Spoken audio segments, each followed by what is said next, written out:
अब हम the psychology of money अर्थात धन संपत्ति के मनोविज्ञान का पहला पाठ पढ़ने जा रहे हैं, जिसका शीर्षक है कोई भी मूर्ख नहीं है। तो चलिए शुरू करते हैं। मैं आपको एक समस्या के बारे में बताना चाहूँगा। इसे जानकर आप अपने पैसों के साथ क्या करते हैं इस बारे में बेहतर महसूस करेंगे, और दूसरे अपने पैसों के साथ क्या करते हैं इस बारे में कम आलोचनात्मक। लोग पैसों के साथ कुछ मूर्खतापूर्ण हरकतें करते ज़रूर हैं, लेकिन कोई भी मूर्ख नहीं है। बात असल में यह है, अलग अलग पीढ़ियों के लोग जिनका पालन पोषण करने वाले माता पिता की आय अलग है, जीवन मूल्य अलग है, जो विश्व के विभिन्न क्षेत्रों में अलग अलग अर्थव्यवस्था में जन्मे, जिन्होंने अलग अलग जॉब मार्केट में विविध प्रकार के प्रोत्साहन और भाग्य का अनुभव किया, वे एक दूसरे से बहुत अलग पाठ सीखते हैं। दुनिया कैसे चलती है इस बारे में हर किसी का अपना ही अनुभव होता है, और जो आपने अनुभव किया है वह कहीं अधिक प्रभावशाली है उसके मुकाबले जो आप किसी और से सुनते या सीखते हैं। इसलिए हम सब, आप, मैं और हर व्यक्ति धन दौलत कैसे काम करती है इससे संबंधी अपने मूल्यों के सहारे अपना जीवन गुजारते हैं, और अलग अलग लोगों के लिए इन मूल्यों में ज़मीन आसमान का फ़र्क हो सकता है। जो आपको मूर्खतापूर्ण लगे वह मेरे लिए मायने रख सकता है। जो व्यक्ति गरीबी में पला बड़ा वह जोखिम और प्रतिफल के बारे में जैसे सोचता है, एक समृद्ध बैंकर की संतान चाहे भी तो वैसे नहीं सोच पाए। एक व्यक्ति जो ऐसे समय में पला बड़ा जब मुद्रास्फीति की दर अधिक थी, उसने वह अनुभव किया जो उस व्यक्ति को नहीं करना पड़ा जो स्थिर कीमतों के बीच पला बड़ा। एक स्टॉक ब्रोकर जिसने महामंदी में अपना सब कुछ गंवा दिया, उसने जो अनुभव किया 1990 के दशक के वैभव में काम करने वाले एक तकनीकी कर्मचारी उसकी कल्पना भी नहीं कर सकता। एक ऑस्ट्रेलियन जिसने 30 वर्षों में कोई आर्थिक मंदी नहीं देखी, उसने कुछ ऐसा अनुभव किया जो किसी अमेरिकी नागरिक ने कभी नहीं किया।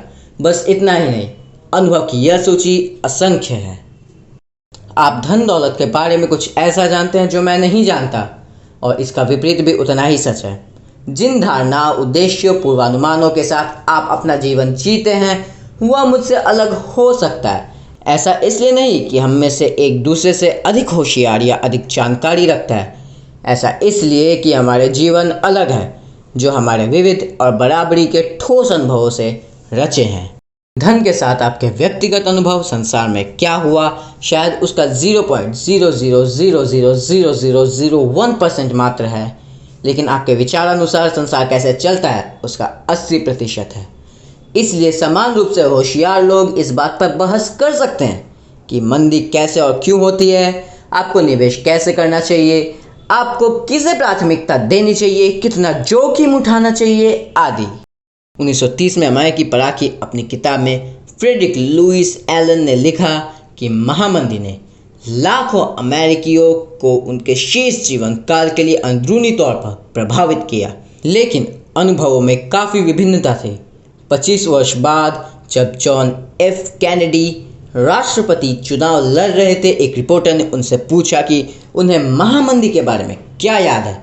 उन्होंने टिप्पणी की, मुझे महामंदी के बारे में कोई प्रत्यक्ष जानकारी नहीं। मेरा परिवार दुनिया के सबसे धनी परिवारों में से एक था, और यह उस समय काफ़ी था। हमारे पास बड़े घर, नौकर चाकर थे, और हम बहुत घुमा फिरा करते थे। जो चीज़ मैंने प्रत्यक्ष रूप से देखी वह बस यह थी कि मेरे पिता ने कुछ और मालियों को सिर्फ इसलिए काम पर रखा कि उन्हें नौकरी मिल जाए जिससे वह अपना पेट भर सके। मुझे महामंदी के बारे में कुछ पता नहीं था जब तक मैंने हार्वर्ड में इसके बारे में पढ़ा नहीं। यह 1960 के चुनाव का एक मुख्य मुद्दा था। लोगों को लगा कि कैसे कोई ऐसा व्यक्ति अर्थव्यवस्था की बागडोर संभाल सकता है जिसे पिछले पीढ़ी के सबसे बड़े आर्थिक वृत्तांत की कोई जानकारी ही नहीं थी। इसका क्षतिपूर्ण काफ़ी हद तक JFK के द्वितीय विश्व युद्ध के अनुभव के द्वारा हो गया। यह पिछली पीढ़ी में व्यापक एक दूसरा भावनात्मक अनुभव था जो उनके मुख्य प्रतिद्वंदी हुबर्ट हेम्फ्रे के पास नहीं था। हमारे सामने चुनौती यह है कि अध्ययन या ग्रहणशीलता की कोई भी मात्रा भय और अनिश्चितता की शक्ति को उत्पन्न नहीं कर सकते। मैं इस बारे में पढ़ सकता हूँ कि महामंदी में अपना सब कुछ गंवा देना कैसा रहा होगा, लेकिन मेरे मन में उन लोगों की तरह भावनात्मक घाव नहीं है जिन्होंने वास्तव में यह अनुभव किया। और कोई ऐसा व्यक्ति जिसने यह सब अनुभव किया यह नहीं समझ सकता कि मेरे जैसा व्यक्ति स्टॉक्स खरीद कर रखने जैसे विषयों में असावधान कैसे हो सकता है। हम दुनिया को बिल्कुल अलग नज़रिए से देखते हैं। स्प्रेडशीट बड़ी स्टॉक मार्केट गिरावटों की एक ऐतिहासिक आवृत्ति का मॉडल पेश कर सकती है, लेकिन स्प्रेडशीट उस भावना का मॉडल पेश नहीं कर सकती जो आप घर पहुंचकर अपने बच्चों की ओर देखकर सोचते हुए अनुभव करेंगे कि आपने ऐसी गलती की है जिससे उनका जीवन प्रभावित हो सकता है। इतिहास पढ़ने से आपको यह ज़रूर लगता है कि आप कुछ जानते हैं, लेकिन जब तक आपने उसे जिया ना हो और उसके नतीजों को व्यक्तिगत तौर पर महसूस ना किया हो, आप उसे इतना नहीं समझ पाएंगे जिससे आपके व्यवहार में बदलाव आ सके। हम सबको लगता है कि हम जानते हैं कि दुनिया कैसे चलती है, लेकिन हम सब ने इसके तिनके मात्र का ही अनुभव किया है। जैसा कि निवेशक बैटनिक कहते हैं, कुछ सबक ऐसे होते हैं जिन्हें समझने से पहले हमें उनका अनुभव करना आवश्यक है, और हम सब किसी न किसी तरह से इस सच के शिकार हैं। 2006 में national bureau of economic research के अर्थशास्त्री अल्राइक मैलमेडियर और स्टीफन नेगल ने सर्वे ऑफ कंज्यूमर फाइनेंस के 50 वर्ष के कार्य का अध्ययन किया, जिसमें अमेरिकी लोग अपने पैसे के साथ क्या करते हैं इस विषय पर विस्तृत जानकारी थी। परिकल्पना के अनुसार लोगों को अपने निवेश संबंधी निर्णय अपने लक्ष्य और उस समय में उपलब्ध निवेश विकल्पों के अनुसार लेने चाहिए, लेकिन लोग ऐसा करते नहीं। अर्थशास्त्रियों ने पाया कि लोगों के जीवन भर में निवेश निर्णय उनके उन अनुभवों से दृढ़तापूर्वक जुड़े होते हैं जो उन्होंने अपने जीवन काल में देखे, मुख्यतः शुरुआती वयस्कता में। अगर आप ऐसे समय में बड़े हुए जब मुद्रास्फीति का दर अधिक था, तो आपने आगे जाकर अपना पैसा बॉन्ड में कम निवेश किया उनके मुकाबले जो कम मुद्रास्फीति के समय पले बढ़े। यदि आप ऐसे समय में पले बढ़े जब स्टॉक मार्केट मजबूत था, तो आपने आगे जाकर अपना पैसा बॉन्ड में अधिक निवेश किया उनके मुकाबले जो स्टॉक मार्केट कमज़ोर होने के समय में पले बढ़े। अर्थशास्त्रियों ने लिखा, हमारी खोज दर्शाती है कि एक निवेशक की जोखिम उठाने की स्वेच्छा उसके व्यक्तिगत इतिहास पर निर्भर करती है, न तो बुद्धिमत्ता, न शिक्षा और न ही परिष्करण, मात्र संजोग कि आप कब और कहाँ जन्मे। फाइनेंशियल टाइम्स ने 2019 में प्रसिद्ध बॉन्ड मैनेजर बिल ग्रॉस का साक्षात्कार किया। ग्रॉस मानते हैं कि आज वे जहाँ हैं वहाँ नहीं होते अगर वे एक दशक पहले या बाद जन्मे होते। लेखक का कहना था, ग्रॉस के करियर ने ढहती ब्याज दरों के साथ अच्छा मेल खाया, जिससे बॉन्ड की कीमतों को अनुवाद मिल गया। इस तरह की घटनाओं से न सिर्फ आपको मिलने वाले अवसर प्रभावित होते हैं, इससे जब वे अवसर आपकी ओर आते हैं तो उन अवसरों के बारे में आपकी सोच भी प्रभावित होती है। ग्रॉस के लिए बॉन्ड पैसा बनाने की मशीन के समान था। उनके पिता की पीढ़ी के लिए जो मुद्रास्फीति की ऊंची दर के समय बड़े हुए और उसे झेला, बॉन्ड धन भस्मक प्रतीत होंगे। धन दौलत को लेकर लोगों के अनुभवों में जो अंतर है वह छोटा नहीं है उन लोगों के बीच भी जहां आपको यह अनुभव एक जैसे लगे। अब स्टॉक को ही लीजिए। अगर आपका जन्म 1970 में हुआ, आपकी किशोरावस्था और युवावस्था के समय S&P 500 लगभग 10 गुना बढ़ा मुद्रास्फीति समायोजित होकर, यह एक अद्भुत प्रतिफल है। अगर आपका जन्म 1950 में हुआ तो मार्केट आपकी किशोरावस्था और युवावस्था के समय मुद्रास्फीति आयोजित होकर कभी भी नहीं गया। लोगों के ये दो अलग समूह अपने जन्म का वर्ष अलग होने के कारण स्टॉक मार्केट को लेकर विविध दृष्टिकोण के साथ अपना जीवन गुजारते हैं। स्टॉक ने आपकी किशोरावस्था और युवावस्था में क्या किया 1950 और 1970 में, इसे हम ग्राफ के जरिए समझने का प्रयास करते हैं। यह मुद्रास्फीति, अगर आपका जन्म 1960 में अमेरिका में हुआ, आपकी किशोरावस्था और युवावस्था के समय जब आप अपने युवा संवेदनशील वर्षों में अर्थव्यवस्था के ज्ञान का आधार विकसित कर रहे थे, मुद्रास्फीति ने कीमतें 3 गुना बढ़ा दी। यह बहुत होता है। आपको गैस लाइनें और वेतन याद रहते हैं, वेतन जो पिछली बार के मुकाबले और कम दिन चलता है। लेकिन यदि आपका जन्म 1990 में हुआ, आपके पूरे जीवन में मुद्रास्फीति की दर इतनी कम रही कि शायद कभी इसका विचार आपको छू कर भी न गुजरा हो। जिन लोगों का जन्म 1960 से 1990 के बीच हुआ, उस वक्त मुद्रास्फीति ने आपकी किशोरावस्था और युवावस्था की कीमतों के साथ क्या किया, तो चलिए इसे अब हम ग्राफ के जरिए समझने का प्रयास करते हैं। अमेरिका का राष्ट्रव्यापी बेरोजगार नवंबर 2009 में 10% था, लेकिन 16 से 19 वर्ष के अफ्रीकी अमेरिकी किशोरों के बीच बेरोजगार दर 49% थी। 45 वर्ष से अधिक आयु की कॉकेशियन महिलाएं जिनके पास कॉलेज डिग्री थी, उनके लिए यह दर 4% थी। जर्मनी और जापान में द्वितीय विश्व युद्ध के दौरान स्थानीय स्टॉक मार्केट का पूरी तरह से सफाया हो गया। पूरे क्षेत्र बमबारी से नष्ट हो गए थे। युद्ध के अंत में जर्मन खेतों में मात्र इतना ही अनाज उत्पन्न हो पा रहा था कि देश के नागरिक प्रतिदिन 1000 कैलोरी का उपभोग कर सकें।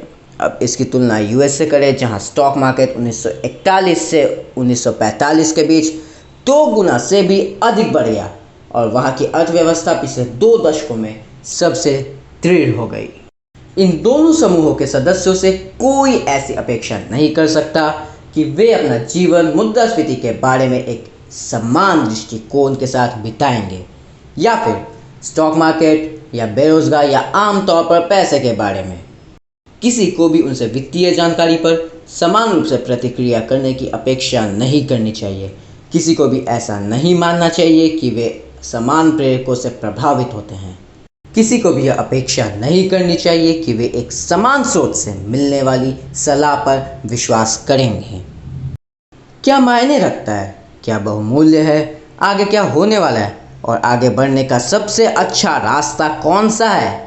किसी को भी ऐसी अपेक्षा नहीं करनी चाहिए कि वे इन सब विषयों पर एक दूसरे से सहमत होंगे। धन दौलत को लेकर उनकी धारणाएं अलग अलग दुनिया में विकसित हुई, और जब ऐसा होता है, धन को लेकर जो धारणा एक समूह को खोल लगे, वह दूसरे के लिए पूरी तरह से मायने रख सकती है। कुछ साल पहले द न्यूयॉर्क टाइम्स ने महाकाय ताइवानी इलेक्ट्रॉनिक्स निर्माता फॉक्सकॉन की कार्य परिस्थितियों पर एक वृत्तांत किया। परिस्थितियां अक्सर घोर होती हैं।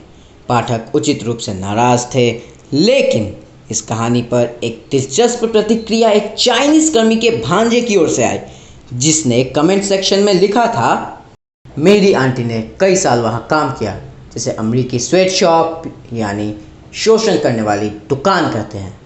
यह बहुत मेहनत का काम था, लंबे घंटे, कम मेहनताना, खराब कार्य परिस्थितियाँ। क्या आप जानते हैं कि वहाँ काम करने से पहले मेरी आंटी क्या करती थी? वह एक वेश्या थी। उस पुराने जीवन शैली की तुलना में एक स्वेट शॉप में काम करने का विचार मेरे अनुसार एक सुधार है। मैं जानता हूँ कि मेरी आंटी कुछ चिल्लर के लिए कई पुरुषों द्वारा अपना शरीर का शोषण करने के बजाय कुछ डॉलर के लिए किसी दृष्ट पूंजीपति मालिक के हाथों शोषित होना पसंद करेंगी। इसलिए मैं बहुत से अमेरिकियों की सोच से नाराज़ हूँ। हमारे पास पश्चिमवासियों जैसे अवसर नहीं है। हमारी सरकार संरचना अलग है, यह देश अलग है। हाँ, फैक्ट्री के काम में कड़ी मेहनत लगती है। क्या यह बेहतर हो सकता है?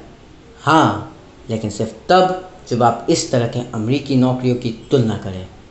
मुझे नहीं पता इसका क्या मतलब निकाला जाए। मेरा एक हिस्सा इसका तीक्ष्ण रूप से विरोध करना चाहता है, लेकिन मेरा एक और हिस्सा समझना चाहता है। लेकिन मुख्यतः यह एक उदाहरण है कि किस प्रकार अलग अलग अनुभव किसी विषय पर इतनी विविध धारणाओं को जन्म देते हैं कि एक गुट को सहज ही लगता है कि सब श्वेत या श्याम होने चाहिए।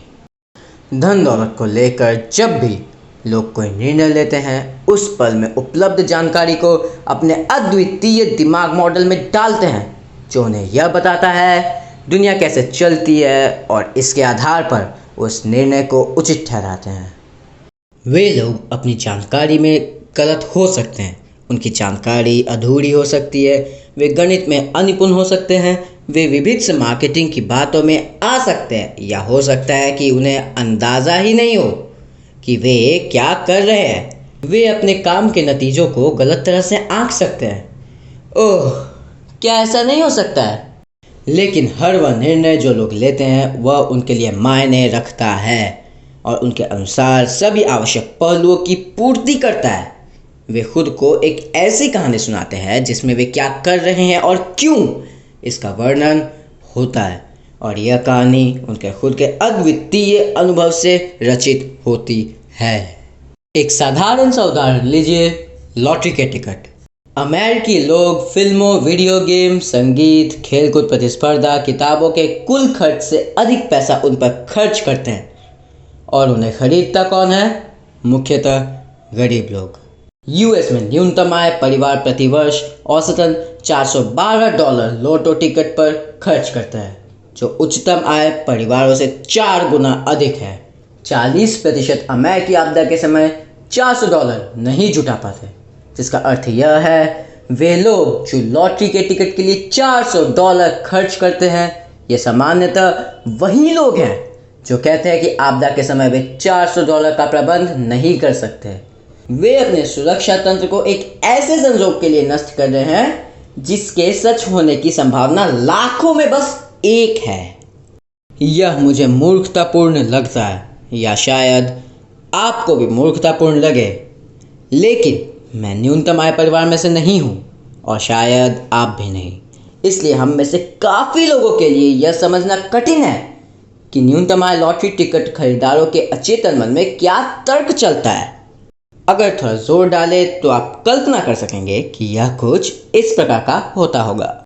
हम एक पगार से दूसरी पगार के बीच किसी तरह जीते हैं और बचत की तो दूर तक भी संभावना नहीं। अच्छे वेतन की नौकरी मिलने की कोई संभावना नहीं। हम छुट्टियां मनाने नहीं जा सकते और न ही नई कार, स्वास्थ्य बीमा या सुरक्षित इलाके में घर का इंतजाम कर सकते हैं। हम बिना कमर तोड़ने वाले ऋण के अपने बच्चों को कॉलेज में भर्ती तक नहीं करा सकते। आप में से जो लोग वित्त संबंधी किताब पढ़ते हैं, आपके पास वह सब कुछ या तो पहले से है या उसे पाने की अच्छी संभावना है जो हमारे पास नहीं हो सकता। लॉटरी टिकट खरीदना ही हमारे जीवन का वह पल है जब हम ठोस रूप से वह सब पाने का सपना देख सकते हैं जो आपके पास है और जिसे आप महत्व नहीं देते हैं।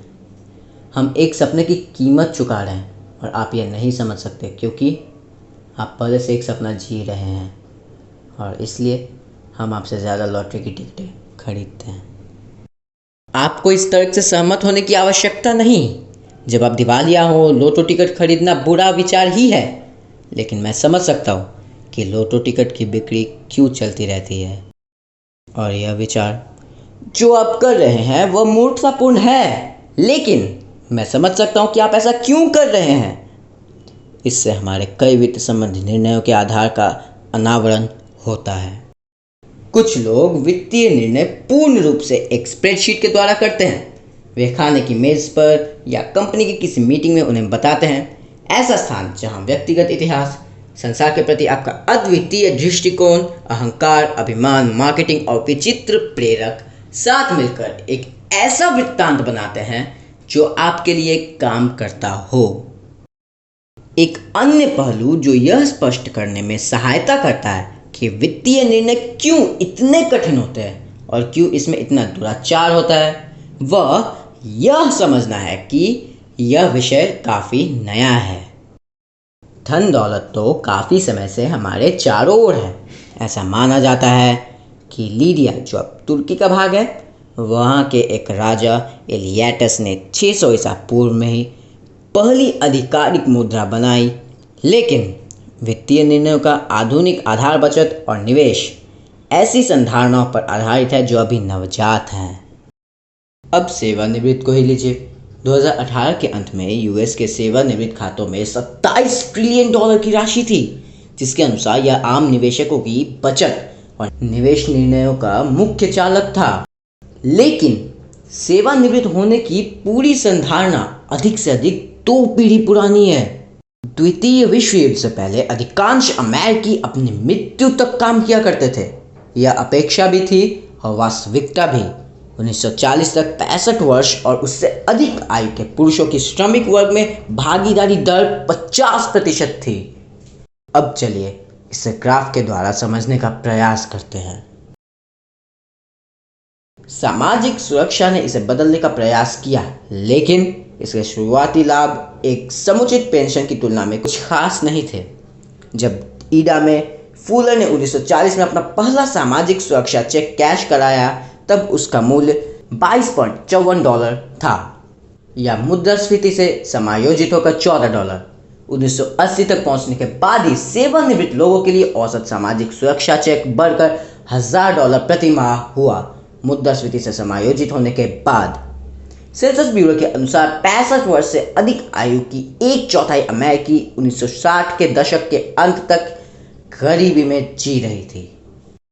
ऐसी एक प्रचारित धारणा है कि सभी को निजी पेंशन मिला करती थी, लेकिन यह बेतहाशा रूप से अतिशयोक्तिपूर्ण है।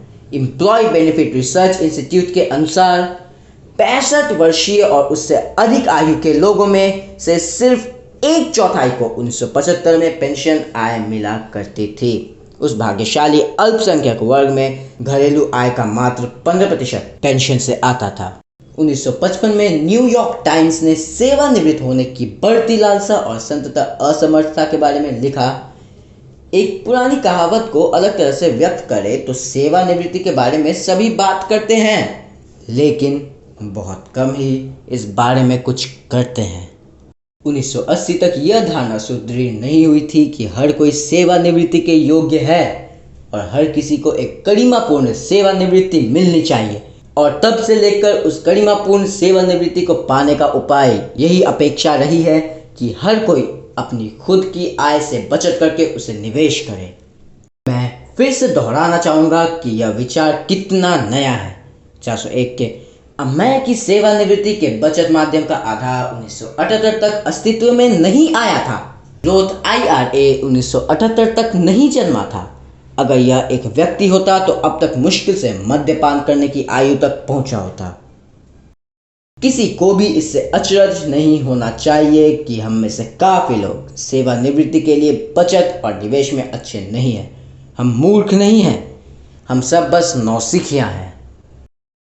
कॉलेज के लिए भी यह लागू होता है। 25 वर्ष से अधिक आयु के अमेरिकियों में स्नातक डिग्री रखने वाले की संख्या 1940 में 20 में से 1 से भी कम के मुकाबले 2015 में 4 में से 1 तक पहुंच चुकी है। इस समय के दौरान औसत कॉलेज ट्यूशन में मुद्रास्फीति से समायोजित होकर लगभग 4 गुना की बढ़ोतरी हुई। कुछ इतना बड़ा और महत्वपूर्ण जिसने इतने कम समय में समाज को इतने गंभीर रूप से प्रभावित किया, उससे पता चलता है कि उदाहरण के तौर पर पिछले 20 वर्षों में लोगों ने विद्यार्थी ऋण को लेकर इतने खराब निर्णय क्यों लिए। हमारे पास दशकों का एकत्रित अनुभव तक नहीं है जिससे हम सीखने का प्रयत्न मात्र भी कर सकें। हम बस जुगाड़ करके काम चला रहे हैं। सूचकांक कोष पर भी यह लागू होता है, जिसे शुरू हुए अभी 50 वर्ष भी पूरे नहीं हुए। बचाव कोष का भी यही हाल है, जो अब से 25 वर्ष पहले तक शुरू भी नहीं हुए थे। यहाँ तक कि उपभोक्ता ऋण का व्यापक प्रयोग, जैसे बंधक, क्रेडिट कार्ड और कार लोन, द्वितीय विश्व युद्ध के बाद तक शुरू भी नहीं हुए थे, जब तक GI बिल ने लाखों अमेरिकी नागरिकों के लिए ऋण लेना आसान नहीं किया। कुत्तों को 10,000 वर्ष पहले पालतू बनाया गया था, लेकिन वे अपने प्रचंड पूर्वजों का कुछ बर्ताव अब तक बनाए रखे हैं, और हम जिन्हें आधुनिक वित्त सिस्टम में मात्र 20 से 50 वर्ष का अनुभव है और फिर भी बाखूबी अनुकूलित होने की आशा करते हैं। एक ऐसे विषय के लिए जो भावना बनाम तथ्य से इतना प्रभावित है, यह एक समस्या है, और इससे यह समझने में भी मदद मिलती है कि हम हमेशा धन दौलत के साथ वैसा क्यों नहीं करते जैसा हमें करना चाहिए। हम सब पैसे के साथ कुछ मूर्खतापूर्ण कारनामे करते हैं, क्योंकि हम सब इस खेल में काफ़ी नए हैं, और जो आपको मूर्खतापूर्ण लगे वह मेरे लिए मायने रख सकता है, लेकिन मूर्ख कोई भी नहीं है। हम सब अपने अद्वितीय अनुभव के आधार पर निर्णय लेते हैं जो उस क्षण में हमारे लिए मायने रखता है। आइए अब मैं आपको बिल गेट्स के अमीर बनने की कहानी सुनाता हूँ।